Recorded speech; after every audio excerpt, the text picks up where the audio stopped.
আসসালামু আলাইকুম guys, welcome back to my channel. আশা করি আপনারা সবাই ভালো আছেন। তো আজকে আমি চলে এসেছি আপনাদের মাঝে নতুন একটি ভিডিও নিয়ে। তো আজকে আমি শেয়ার করব কলি দিয়ে কিভাবে পায়জামা, কুচি দিয়ে পায়জামা সেলাই করা যায়। তো আমি আপনাদের সেলাইটা দেখিয়ে দেবো আজকে। তো এখানে আমি পায়জামার যে জোড়া লাগাবো কলিগুলো আমি নিয়ে নিয়েছি। তো আপনারা যারা একটু হেলদি তাদের হচ্ছে এভাবে কলি পায়জামাটুকু বাড়িয়ে নেওয়ার জন্য কলি লাগাতে হয়। তো এখানে আমি চারটা পার্ট আমি কাটিং করে নিয়েছি এবং সেলাই করেও নিচ্ছি।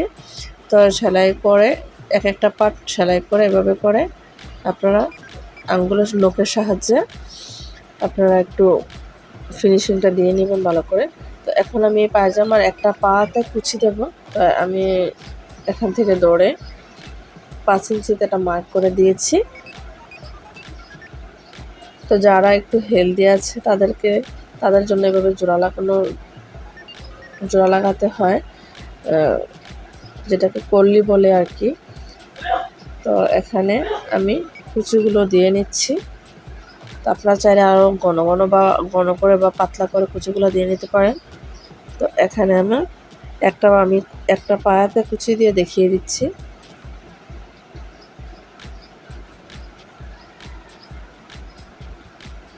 তো আপনারা দেখে নেন আমি কিভাবে কুচিগুলো দিয়ে নিচ্ছি।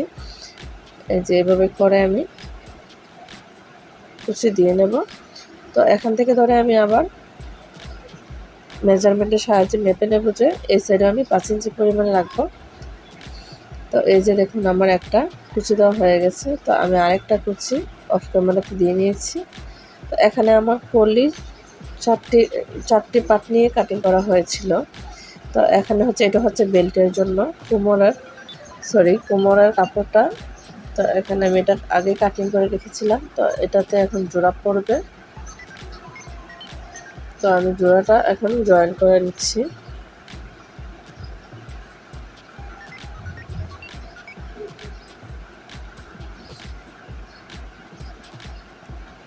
তো এখানে আমি ডাবল সিলি দিয়ে নিচ্ছি। আপনারাও ডাবল সিলি দিয়ে নেবেন, যে কোনো মুহূর্তে এটা ছুটে যেতে পারে।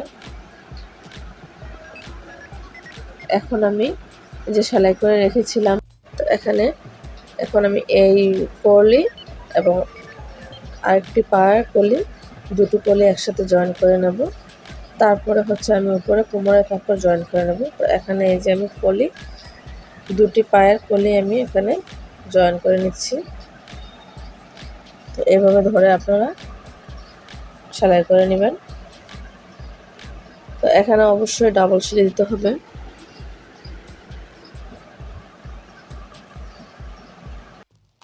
আমি সেমভাবে এই পাশের হাইটুকু আমি সেলাই করে নিচ্ছি, যে কলিগুলা।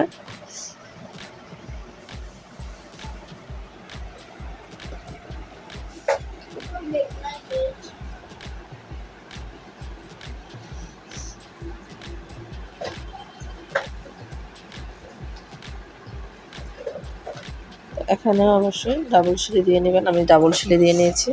তো এখন আমার দুটো পা বাইর হয়ে যাবে। তো আমি এখন থাইয়ের যে মাঝখানের জোড়াটা থেকে ধরে আমি এখন উপরের কোমরের কাপড়টা লাগিয়ে নেব। তো এখানে আমি পুরোটাই সেলাই করে নেব।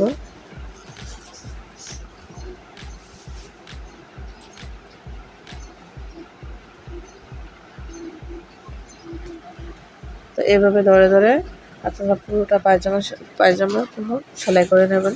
সো ফ্রেন্ডস, আপনাদের কাছে একটা অনুরোধ, যদি ভিডিওটি ভালো লাগে থাকে প্লিজ একটা লাইক দিবেন। আর আপনার মতামত জানাবেন কমেন্টের মাধ্যমে। ফ্রেন্ডস এবং ফ্যামিলির সঙ্গে বেশি বেশি করে শেয়ার করবেন এবং সাবস্ক্রাইব করে পাশে থাকার বেল আইকনে অল ক্লিক দিয়ে রাখবেন, যেন পরবর্তী ভিডিও ছাড়ার সাথে সাথে আপনি নোটিফিকেশন পেয়ে যান।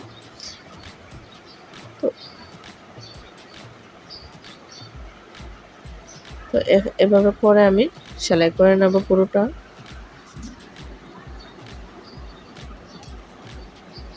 তো এখানে আমার সেলাই করা সম্পূর্ণ শেষ। এখন এটা হবে নেয়ার ফিতা হবে। তো তো আমি ফিতা করার জন্য আমি এখানে কাটিং করে নিয়েছি। তো এটাকে আমি বাঁশ দিয়ে সেলাই করে নেব।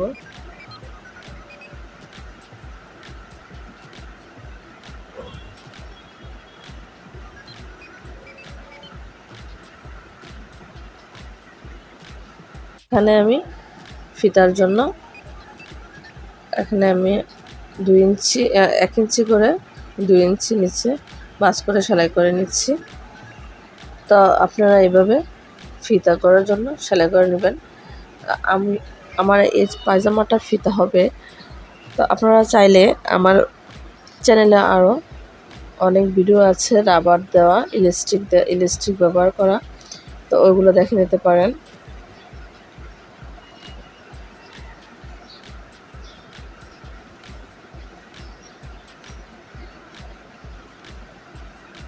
এখন আমার ফিতাঘর তৈরি হয়ে গেলে আমি আপনাদের পায়ের মুহুরি সেলাই করে দেখিয়ে দেব। এখন আমি পায়জামার লম্বাটা আমি দেখে নিচ্ছি কতটুকু হয়েছে।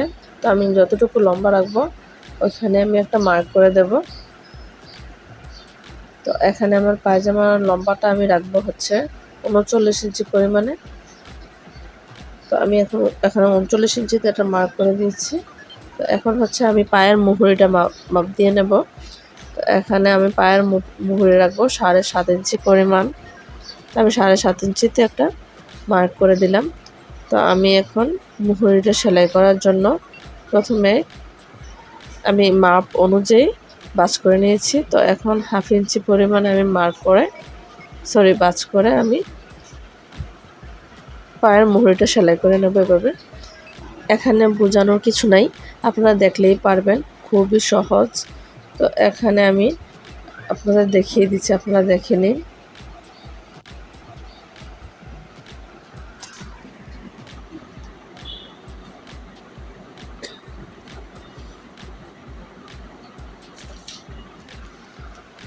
তো এখানে আমি একটি পায়জামা মুহুরি সেলাই করে আপনাদের দেখিয়ে দিয়েছি। এখন আমি পায়ের মুহুরির মাপটা নিয়ে নেব। তো এখানে আমার 7.5 ইঞ্চি পরিমাণে আমি চড়াটা নেব। তো 7.5 ইঞ্চিতে আমি একটা মার্ক করে এখন আমি পুরোটা পায়জামা সেলাই করে নেব। তো এখান থেকে আপনারা চাইলে মার্ক করে নিতে পারেন মেজারমেন্টের সাহায্যে। 1 ইঞ্চি পরিমাণে প্রথম, পরে 1/2 ইঞ্চিতে মার্ক করে নেবেন। এটা যেহেতু পলি ইউজ করেছি আমি, এখানে কয়েকটা জয়েন্ট থাকবে। তো এখন আপনারা এই দুটো হাই দুটো একসাথে ধরে তারপরে কয়েকটা স্টিচ দিয়ে নেবেন। এখানে বেশ কয়েকটাই সেলাই দিতে হবে, না হলে ছিঁড়ে যাওয়ার সম্ভাবনা আছে। তো আমি সবগুলা জয়েন্ট একসাথে ধরে সেলাই করে নিচ্ছি। তো বাড়তি কাপড়টুকু আপনারা কাটিং করে নিতে পারেন, দেখতে সুন্দর লাগবে। এখানে আমি একটা সেলাই দেখিয়ে দেব। তো অফ ক্যামেরাতে আমি ডাবল সেলাই দিয়ে নেব, কারণ পুরোটা দেখাতে গেলে আমার ভিডিওটা বড় হয়ে যাবে। তো আমি এই পাটাতেও মুহুরির মাপটা দাগ টেনে নিয়েছিলাম 7.5 ইঞ্চিতে। তো এখানে আমার সেলাই হয়ে গেছে। তো এটা আপনাদের দেখানোর জন্য আমি একটু ভিডিও করেছি। তো পায়জামা এটা দেখা যায় নিচের সাইডে, তো এই জন্য আমি এটাকে এভাবে ভাঁজ দিয়ে সেলাইয়ের মধ্যে ফেলে দিই, তাহলে পায়জামাটা নিচের এই বাড়তি কাপড়টুকু দেখা যায় না, এবং সেলাইটাও খুব সুন্দর এবং পায়জামাটা খুব সুন্দর হয়। তো আজকে এ পর্যন্তই। আল্লাহ হাফেজ।